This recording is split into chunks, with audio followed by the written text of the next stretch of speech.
তন্ত্র পাওয়ার চ্যানেলে সবাইকে স্বাগত। তো আজকে আপনাদের কাঙ্ক্ষিত নারী বা পুরুষকে বশীকরণ করার সহজ একটি নকশা বা যন্ত্র দেব, বা এটিকে আপনি টোটকাও বলতে পারেন। তো আজকে আপনাদের যে আশ্চর্যজনক টোটকা দেব, এই টোটকাটি পালন করা খুবই সহজ। এটিকে বশীকরণ টোটকা যন্ত্রও বলা হয়। এই বশীকরণ টোটকাটি বাস্তবায়ন করার জন্য আপনাকে একটি যন্ত্র অঙ্কন করতে হবে। এর জন্য আপনার প্রয়োজন হবে একটি দাগবিহীন সাদা কাগজ এবং একটি লাল কলম। তো এখন আমি ভিডিও স্ক্রিনে একটি নকশা বা যন্ত্র দেখাবো। ছবিতে ঠিক যেভাবে যন্ত্র বা নকশাটি রয়েছে, আপনাকে এই যন্ত্র বা নকশাটি ঠিক সেভাবেই অঙ্কন করতে হবে।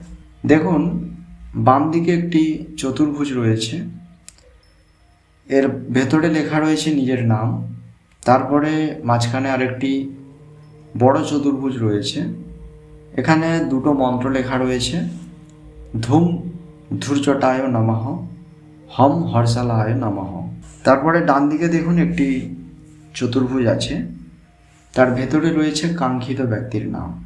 আর মাঝের যে যন্ত্রটি রয়েছে তার উপরে লেখা আছে 97, 42, 39 এবং 11।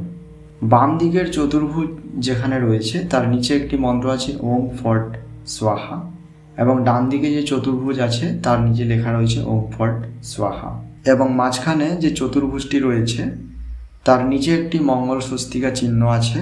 এই মঙ্গল স্বস্তিকা চিহ্ন অঙ্কন করবেন এবং সেই মঙ্গল স্বস্তিকা চিহ্নের নিচে আপনি লিখবেন ফট স্বাহা। তো প্রথম যন্ত্রটি যেভাবে লেখা আছে বা যেভাবে অঙ্কন করা আছে, প্রথম সবগুলো ভালো করে অঙ্কন করে নেবেন। তারপর যেখানে যা লিখতে বলা হয়েছে ঠিক সেখানে সেভাবেই লিখবেন। যেখানে নিজের নাম লিখতে বলা হয়েছে সেখানে নিজের নাম পদবী সহ লিখবেন, এবং যেখানে কাঙ্ক্ষিত ব্যক্তির নাম লিখতে বলা হয়েছে সেখানে আপনি আপনার কাঙ্ক্ষিত ব্যক্তির নাম লিখবেন। নাম লেখার সময় অবশ্যই খেয়াল রাখবেন নাম যেন বক্সের বাইরে না চলে যায়। এই যন্ত্রটি বা নকশাটি সম্পূর্ণ অঙ্কন করা হয়ে গেলে যন্ত্রটিতে বা নকশাটিতে প্রাণ প্রতিষ্ঠা করবেন। প্রাণ প্রতিষ্ঠা হয়ে গেলে যন্ত্রটি যে কাগজের মধ্যে আপনি অঙ্কন করেছেন সে কাগজটিকে ভালো করে ভাঁজ করে নেবেন। আপনি যে বিছানায় শুয়ে থাকেন সেই বিছানার বালিশের নিচে অথবা বিছানার নিচে এই কাগজটি রাখুন।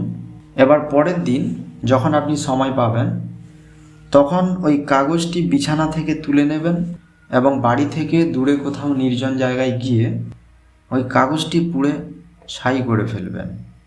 আপনি আপনার ইচ্ছা মতো পুড়িয়ে ফেলতে পারেন, এতে কোনো বিধিবিধান নেই। আশা করি আজকের ভিডিওর সম্পূর্ণ অংশ বুঝতে পেরেছেন। সবাই ভালো থাকবেন, ধন্যবাদ।